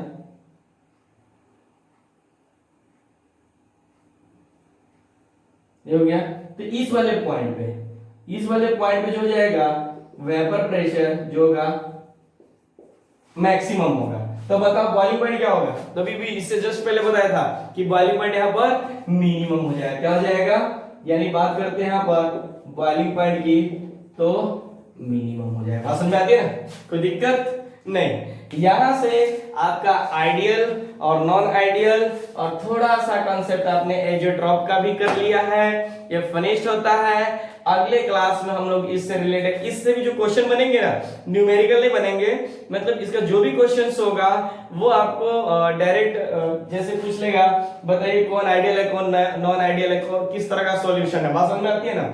तो ऑब्जेक्टिव टाइप का डायरेक्ट क्वेश्चन पूछा जाएगा, उसमें कोई कैलकुलेशन बेस्ड नहीं रहेगा। तो कुछ क्वेश्चंस करेंगे, ठीक है ना, अगले क्लास में। और अगले क्लास में हम लोग मेन चैप्टर पे आ जाएंगे, मेन क्वालिटेटिव प्रॉपर्टीज पे आ जाएंगे। ठीक है ना, कौन सी, जो रिलेटिव लोअरिंग वेपर प्रेशर पढ़े थे उसके बाद वाले जो है हमारे पास सेकंड, उसके ऊपर आ जाएंगे। ठीक, ये जो पढ़े हुए बहुत बहुत बहुत इंपॉर्टेंट है बोर्ड व्यू से और कंपटीशन व्यू से, तो पूरा चैप्टर है। बात समझ में आ रही है ना, आइडियल और नॉन आइडियल बहुत बहुत इंपॉर्टेंट था इसलिए। ओके, थैंक यू, फिर मिलते हैं नेक्स्ट क्लास में।